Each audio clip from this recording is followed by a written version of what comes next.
That's what you booked. What it actually is a doll's house.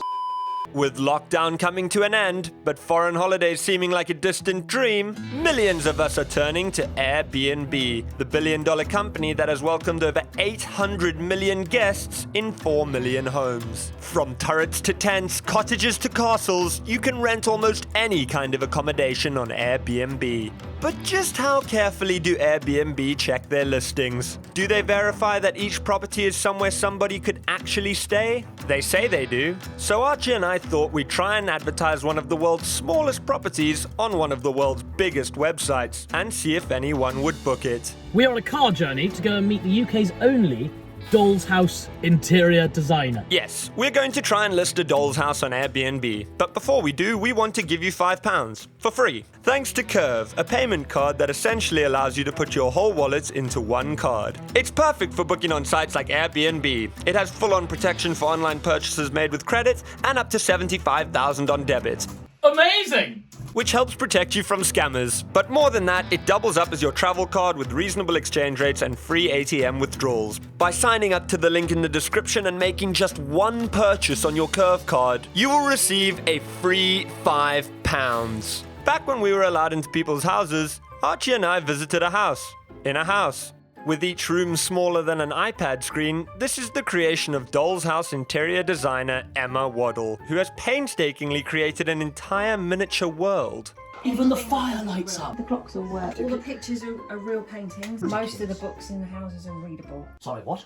Our job was simple. We had to photograph these rooms and make them look as real as possible for Airbnb. That's got a good ceiling in that room as well. You see, so that could be a very grand Chelsea house. How many very grand bedrooms are we going to have? My very grand partner and I started planning what our fake house would look like. You have the grand hallway here, so this is where guests will be welcomed. They'll leave their luggage. They then go up the stairs. As they go right up these stairs, all the way up, they're greeted on the next floor by a wonderful landing with, ironically, another doll's house. And got to work photographing the rooms. You're a tiger, you're a tiger.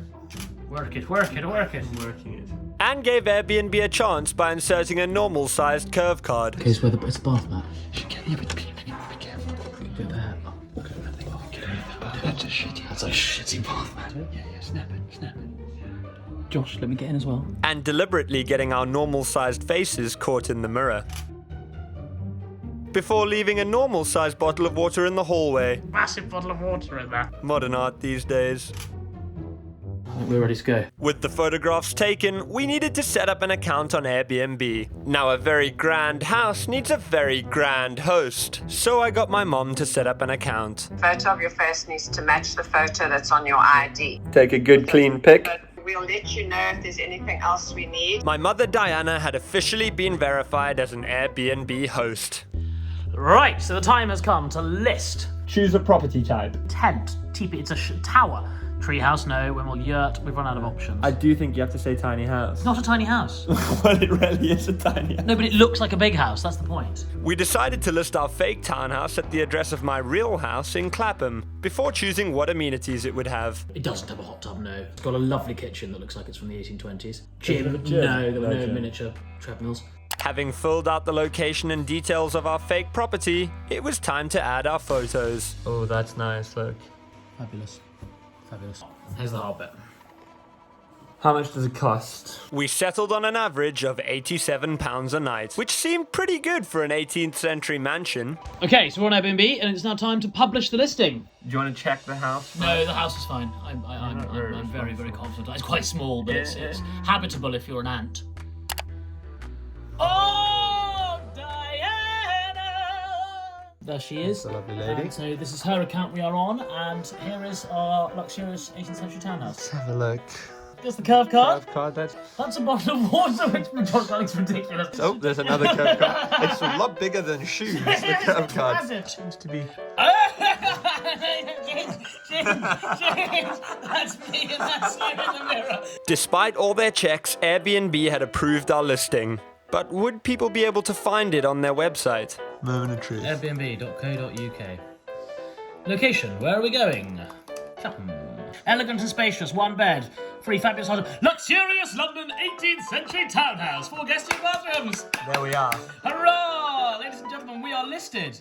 Okay, we're going to test now if Airbnb will actually let us reserve this house So from I'm going Diana. to log in as Archie Manners to luxurious London town. Comes up quite nicely. Just one night, I think. One yeah? night only. Confirm and pay. Is this a work trip? It is a work trip because at the moment we can't stay in Airbnb, so it's not a work trip. Of course, ladies and gentlemen, we're not staying in this at all. It's a doll's house. Your reservation is confirmed! Airbnb had taken £87 of Archie's money for a house that doesn't exist on an account of a 60-year-old woman based on photos of miniature chairs and giant water bottles. So they weren't looking very closely. But would the public be more careful? Had our first inquiry from a guy named Greg.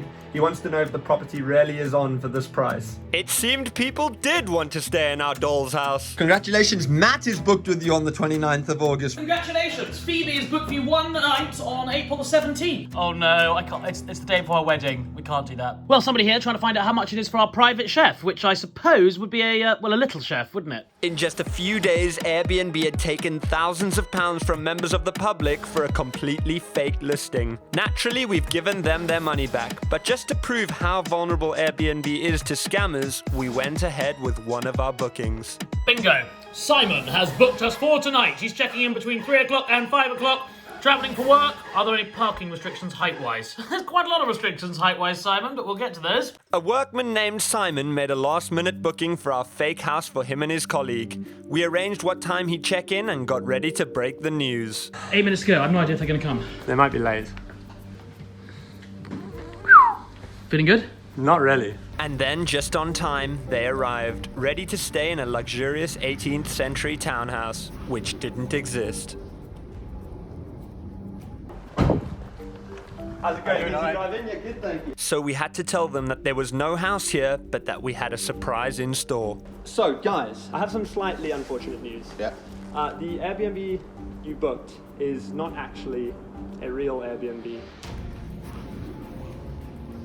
I just want to show you the pictures you looked at. Yeah. That's what you booked.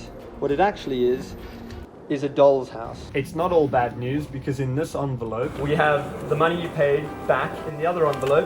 A 5-star hotel on Park Lane. So you'll be staying there, dinner is all taken care of, breakfast tomorrow, you've both got your own suites.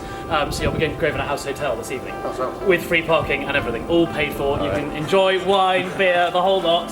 I'm afraid you have accidentally booked a doll's house. Is this too late? Not well, is it? Is that all right? Never happened. It's unbelievable. So there you have it. Archie and I had successfully listed a doll's house on Airbnb and convinced 2 strangers to part with their cash and turn up.